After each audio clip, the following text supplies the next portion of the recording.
ये वो इमारत है जिसकी तकदीर वक्त ने मानो खुद अपने हाथों से लिखी। पुराने हिंदुस्तान को आज का हिंदुस्तान बनने में जितने ज़माने लगे और जो कहानियां गढ़ी गई, दिल्ली का ये लाल किला उनका गवाह बना।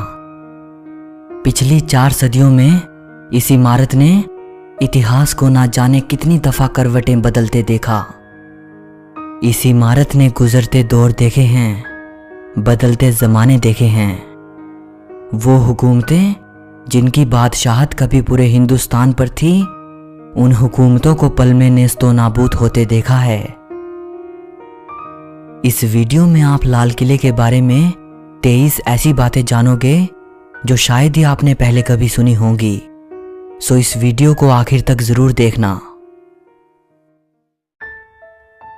नंबर 23, दिल्ली के इस लाल किले का जो ये नाम है लाल किला, ये नाम किले की इन बड़ी सी लाल पत्थर से बनी बाउंड्री वॉल्स की वजह से पड़ा है। और ये नाम शायद 19वीं सदी में अंग्रेज़ों के ज़माने से पड़ा है। शायद वो अंग्रेज़ ही थे जिन्होंने इसे रेड फोर्ट कहना शुरू किया था।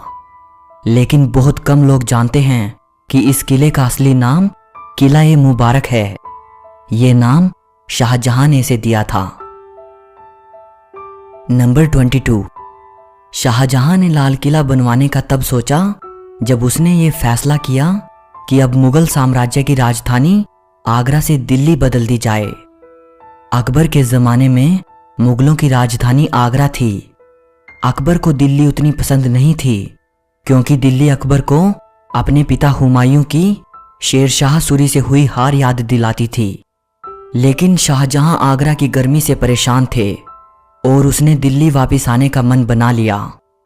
उसने तय किया कि मुगल साम्राज्य की राजधानी अब दिल्ली होनी चाहिए।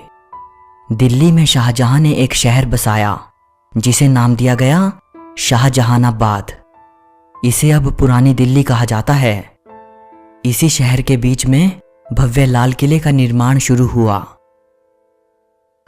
नंबर 21, 1638 में शाहजहां ने लाल किला बनवाने का हुक्म दिया और पूरे 10 साल बाद 1648 में लाल किला बनकर तैयार हुआ। जब लाल किला बनकर तैयार हुआ उस वक्त शाहजहां अफगानिस्तान के काबुल में थे। जब उन्हें यह खबर दी गई तब बादशाह वहां से फौरन दिल्ली वापस आ गए। नंबर 20, लाल किले के 2 मुख्य दरवाजे थे, दिल्ली दरवाज़ा और लाहौरी दरवाज़ा। दिल्ली दरवाजे के ज़रिए ही शाहजहां नमाज के लिए जामा मस्जिद जाया करते थे। लेकिन बाद में औरंगज़ेब ने लाल किले के अंदर ही अपने और अपनी बेगमों के लिए निजी मस्जिद बनवा ली जिसे मोती मस्जिद कहा जाता है। नंबर 19, दिल्ली दरवाज़ा तो अब आम जनता के लिए खुला नहीं है। सिर्फ लाहौरी दरवाजे के ज़रिए ही लोग किले के अंदर जा सकते हैं। लाहौरी दरवाजे का नाम लाहौरी दरवाज़ा इसलिए पड़ा क्योंकि मुगलों के ज़माने में 3 शहर ऐतिहासिक और राजनीतिक दृष्टि से बड़े महत्वपूर्ण थे, दिल्ली, आगरा और लाहौर। और इस दरवाजे का जो फ्रंट है वो लाहौर शहर की तरफ है, इसीलिए इसे लाहौरी दरवाज़ा कहा जाता है। नंबर 18, इस लाहौरी दरवाजे के सामने औरंगज़ेब ने यह दीवार बनवा दी थी। इसे घूंघट वाली दीवार कहा जाता है। लाहौरी दरवाज़ा चांदनी चौक के बिल्कुल सामने पड़ता है और इस दरवाजे से दीवाने आम साफ दिखाई देता था जो कि बादशाह के बैठने की जगह थी। इसीलिए लोगों को बादशाह की अदब के लिहाज से चांदनी चौक पर पैदल चलना पड़ता था। ये दुविधा ख़त्म करने के लिए और किले को और भी प्रोटेक्शन देने के लिए औरंगज़ेब ने लाहौरी दरवाजे के सामने ये दीवार बनवा दी थी। शाहजहां को औरंगज़ेब की ये बात बिल्कुल पसंद नहीं आई। कहा जाता है कि चांदनी चौक पर खड़े होकर अगर कोई लाल किले को देखता था तब सामने लाहौरी दरवाज़ा बड़ा ही सुंदर दिखाई देता था। लेकिन बाद में दीवार बन जाने के बाद वो उतना भव्य नहीं रहा। जब ये दीवार बनवाई गई उन दिनों शाहजहां आगरा में कैद थे। आगरा से ही शाहजहां ने औरंगजेब को एक खत लिखा था। खत में शाहजहां ने लिखा था कि बेटे, दीवार बनवाकर मानो तुमने किले की दुल्हन के चेहरे पर घूंघट डाल दिया है। नंबर 17। इसी घूंघट वाली दीवार पर खड़े होकर 15 अगस्त 1947 को प्रधानमंत्री पंडित नेहरू ने पहली बार आज़ाद भारत का तिरंगा झंडा फहराया था। तब से लेकर आज तक यह सिलसिला हर साल दोहराया जाता है। नंबर 16। लाहौरी दरवाजे से अंदर जाते ही लाल किले का मीना बाजार शुरू हो जाता है। इसे छत्ता बाजार भी कहते हैं। ये बाजार शाहजहां ने अपनी बेगमों के लिए बनवाया था। किले में जिन चीज़ों का इस्तेमाल होता था उस तरह का सामान इस बाजार में मिलता था। एक ज़माना था जब अरब और फारस जैसे देशों से व्यापारी अपना सामान लेकर यहाँ आते थे, जिसे वो बादशाह की बेगमों और शहजादियों को बेचते थे। अच्छी बात यह है कि ये बाजार 350 साल बाद आज भी अपनी उन्हीं रंगीनियों के साथ जिंदा है और आज भी लोग यहाँ से तरह तरह का साजो सामान खरीद कर ले जाते हैं। नंबर 15। छत्ता बाजार ख़त्म होते ही सामने दिखाई पड़ता है नौबत खाना। नौबत खाने की ऊपरी मंजिल पर म्यूजिशियंस बैठते थे और यहाँ दिन में 5 बार नौबत बजती थी, अलग अलग वक्त को बतलाने के लिए। नौबत खाने में बादशाह के आने की घोषणा करने के लिए भी नौबत बजा करती थी।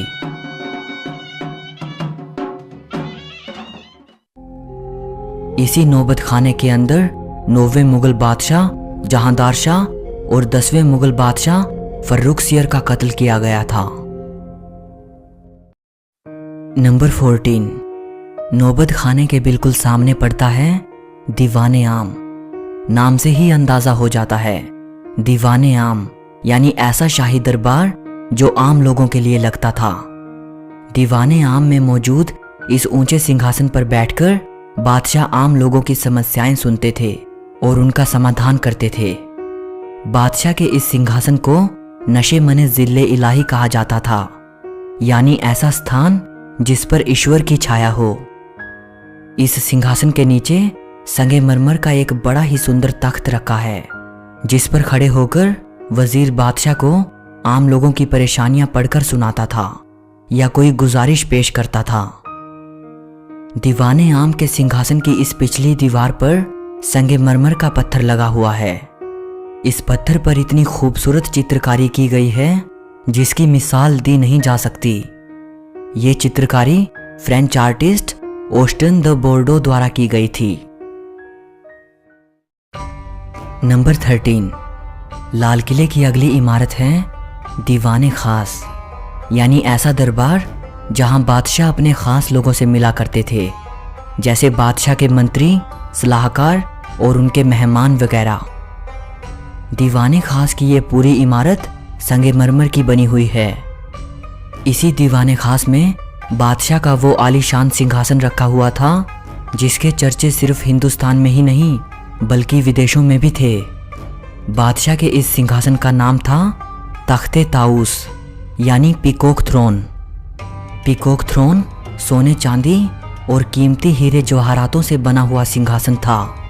इसके ऊपरी सिरे पर हीरे मोतियों से बने 2 मोर थे और इसी पीकॉक थ्रोन में भारत का सबसे बेशकीमती हीरा कोहिनूर जड़ा हुआ था। पीकॉक थ्रोन की कीमत 17वीं सदी में भी कई करोड़ों में आंकी गई थी। फिर 1739 में ईरान का बादशाह नादिर शाह भारत आया। उसने दिल्ली पर हमला बोल दिया। उसकी सेनाओं ने दिल्ली को जमकर लूटा और वो लाल किले की कई बेशकीमती चीज़ों के साथ पीकॉक थ्रोन और कोहिनूर हीरा भी लूट के ले गया। कहा जाता है कि दिल्ली को लूटने के बाद जब नादिर शाह और उसकी सेना ईरान वापस जा रही थी तो रास्ते में उन पर लुटेरों ने हमला कर दिया और कई चीज़ें लूट ली। उनमें से एक पीकॉक थ्रोन भी था। लुटेरों ने पीकॉक थ्रोन को तोड़कर उसके कई हिस्से कर दिए और उसे आपस में बांट लिया। कहा जाता है कि पीकॉक थ्रोन के टूटे हुए निचले हिस्से को आखिरी बार तेहरान के एक म्यूजियम में देखा गया था। तख्ते ताउस में बैठकर बादशाह दीवाने खास में अपने खास लोगों से मिलते थे और सलाह मशवरा करते थे। दीवाने खास लाल किले का सबसे खूबसूरत महल हुआ करता था। इसकी खूबसूरती का अंदाज़ा आप इसी बात से लगा सकते हैं कि इस महल की पूरी छत चांदी की हुआ करती थी। बाद में उस चांदी की छत को निकाल लिया गया। इसकी संगमरमर की दीवारों पर जगह जगह पर कीमती पत्थर और नगीने जड़े हुए थे, जिन्हें लोग निकाल कर ले गए। अब उनके सिर्फ निशान बाकी हैं। इसी दीवाने खास में फारसी की वो मशहूर पंक्तियां लिखी हैं। अगर फिरदौस बर रुए ज़मी अस्त, हमी अस्तो हमी अस्तो हमी अस्त। अगर धरती पर कहीं स्वर्ग है तो वो यही है, यही है, यही है। नंबर 12। किले के अंदर अगर कोई सबसे सुंदरतम रचना थी तो वो थी नहर बहिश्त, यानी स्वर्ग की नहर। इस नहर को शाहजहां ने जन्नत की परिकल्पना पर बनवाया था। नहर बहिश्त जब महलों के अंदर से होती हुई बाग बगीचों के पास से बहती थी तब मानो स्वर्ग जैसा एहसास करवाती थी। इसके बहने से पानी की बड़ी मधुर आवाज पैदा होती थी। नहर बहिश्त में फव्वारे बने हुए थे। इससे निकलते फव्वारे मानो गर्मियों में भी सावन का एहसास करवाते थे। वैसे तो नहर बहिश्त लाल किले के अंदर कई जगह से बहती थी, लेकिन इसे महलों के बीच में से इसलिए बनाया गया था ताकि नहर के पानी से महलों के अंदर ठंडक रहे। नहर बहिश्त में पानी को चलाए रखने के लिए यमुना नदी से पानी उठाया जाता था। नंबर 11। शाहजहां ने अपनी रानियों और किले की अन्य शाही औरतों के लिए जो महल बनवाए थे उनमें पहला महल है रंग महल। ये बहुत ही बड़ा महल है। इस महल के बीच से नहर बहिश्त बहा करती थी, जो इसे गर्मियों में भी ठंडा रखती थी। अंग्रेजों ने अपनी हुकूमत के दौरान रंग महल को रसोई घर में बदल दिया था। इस महल की दीवारों पर बेशकीमती पत्थर और मोती जड़े हुए थे। दीवारों पर उन पत्थर और मोतियों के उखाड़े जाने के निशान देखे जा सकते हैं। नंबर 10। अगली इमारत है मुमताज़ महल। ये महल भी किले में रहने वाली शाही परिवार की औरतों के लिए था। इस महल का नाम शाहजहां ने अपनी प्रिय बेगम मुमताज़ के नाम पर रखा था, जिसकी मृत्यु काफ़ी समय पहले हो चुकी थी। इस महल में बादशाह और शहजादों के अलावा किसी और को आने की इजाज़त नहीं थी। जब अंग्रेज़ों ने लाल किले पर कब्जा कर लिया, उसके बाद मुमताज़ महल को उन्होंने जेल खाने में बदल दिया था। नंबर 9। रंग महल के पास मौजूद है खास महल। खास महल बादशाह का अपना निजी महल था। इस बड़ी सी इमारत के 3 मुख्य कमरे हैं। पहला तस्बीह खाना। इस कमरे में बैठकर बादशाह इबादत करते थे। दूसरा है ख्वाबगाह, यानी सपनों का महल। ये बादशाह का बेडरूम था। और तीसरा है बड़ी बैठक। यहाँ बादशाह फुर्सत की घड़ियों में बैठते थे और आराम फरमाते थे। नंबर 8। लाल किले में एक खूबसूरत बाग हुआ करता था, जिसे हयात बख्श बाग कहा जाता था। हयात बख्श बाग का मतलब होता है जिंदगी देने वाला बाग। आज किले में हयात बख्श बाग का सिर्फ खाली मैदान बाकी है, लेकिन एक ज़माना था जब इस बाग से खुशबूदार फव्वारे निकलते थे और यहाँ रंग बिरंगे फूल उगाए जाते थे। नंबर 7। हयात बख्श बाग के मैदान में बिल्कुल एक जैसी दिखने वाली 2 इमारतें आमने सामने मौजूद हैं। एक इमारत का नाम है सावन और दूसरी का भादों। क्योंकि फारसी मुगल दौर की आम बोलचाल की भाषा थी, इसीलिए किले में और जितनी भी इमारतें, महल और दूसरी चीज़ें मौजूद हैं, उन सभी के नाम फारसी भाषा में रखे गए थे, सिवाय इन 2 इमारतों के। इन इमारतों के नाम हिंदी महीनों के नाम पर रखे गए थे।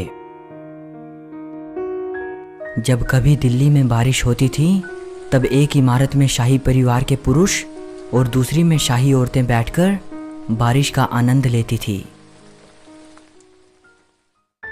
नंबर 6, लाहौरी दरवाजे और दिल्ली दरवाजे के बाद लाल किले का एक तीसरा दरवाज़ा भी है जिसे यमुना गेट कहते हैं। ये दरवाज़ा नीचे से यमुना नदी की तरफ जाता था जहां बादशाह की नाव लगी होती थी। बादशाह नाव में बैठकर यमुना नदी के जरिए दिल्ली से दूसरे शहरों में जाते थे। नंबर 5, लाल किले के वैभव और इसके ऐतिहासिक महत्व को देखते हुए यूनेस्को ने इसे 2007 में वर्ल्ड हेरिटेज साइट घोषित किया था। नंबर 4, दिल्ली के इस लाल किले से जुड़ा हुआ एक और किला है जिसे सलीमगढ़ का किला कहा जाता है। सलीमगढ़ के किले को शेर शाह सूरी के बेटे सलीम शाह सूरी ने 1546 में बनवाया था। सलीमगढ़ का किला लाल किले से एक पुल के जरिए जुड़ा हुआ है। नंबर 3, लाल किले में एक और सुंदर बाग हुआ करता था जिसे मेहताब बाग कहते थे। इसे अंग्रेजों ने नेस्तो नाबूद कर दिया था और इस बाग की जगह पर फौजियों के लिए बैरक बनवा दिए गए। अंग्रेजों ने लाल किले की कई इमारतों को तोड़कर वहां अपनी ज़रूरत के हिसाब से बैरक और परेड ग्राउंड बनवा दिए। अंग्रेजों के बनाए ये बैरक विक्टोरियन आर्किटेक्चर का नमूना है। किले के अंदर मौजूद सभी इमारतों को अगर आप देखते हो तो आपको मुगली आर्किटेक्चर और विक्टोरियन आर्किटेक्चर में डिफरेंस साफ नजर आएगा। नंबर 2, ये है लाल किले का जफर महल। इसे आखिरी मुगल बादशाह बहादुर शाह जफर ने 1842 में बनवाया था। ये लाल किले के अंदर किसी मुगल बादशाह द्वारा बनवाई गई आखिरी इमारत है। नंबर 1, यहीं लाल किले में अंग्रेजों ने बादशाह जफर पर मुकदमा चलाया था। बादशाह को अपने ही मुल्क में अपने ही किले में अंग्रेजों के सामने नतमस्तक होना पड़ा। अंग्रेजों ने बादशाह जफर को अंग्रेजों के खिलाफ बगावत करने का दोषी करार देकर उन्हें देश निकाला दे दिया और उन्हें हिंदुस्तान से रंगून रवाना कर दिया जहां उन्होंने अपनी अंतिम सांसें ली। वहीं रंगून से ही बादशाह जफर ने लिखा था, कितना है बदनसीब जफर दफन के लिए, 2 गज जमी भी ना मिली कुएं यार में। कि ऐ जफर तू कितना बदनसीब है, तुझे तो तेरे अपने ही मुल्क में दफन होने के लिए 2 गज जमी भी ना मिल सकी। अगर इस किले ने मुगल सल्तनत के चमकते हुए सूरज को देखा है तो इसने उस सूरज को अस्त होते हुए भी देखा है। लाल किला अपने बनने के दौर से लेकर आज तक ना जाने कैसी कैसी घटनाओं का साक्षी बना। लाल किला सिर्फ मुगलों के इतिहास का ही नहीं बल्कि भारत की आज़ादी की लड़ाई का भी गवाह रहा। अपनी बादशाहत कायम करने यहाँ कई हुकूमतें आईं और कई मिट गई, लेकिन ये इमारत बीते दौर की ना जाने कितनी कहानियां अपने साथ लिए सदियों से खड़ी है। इस वीडियो के लिए बस इतना ही। अगर आपको ये वीडियो अच्छी लगी हो तो इसे लाइक और शेयर ज़रूर करना और ऐसी ही और भी वीडियोस देखने के लिए चैनल को सब्सक्राइब करके बेल आइकन को दबा देना। सो मिलते हैं अगली वीडियो में।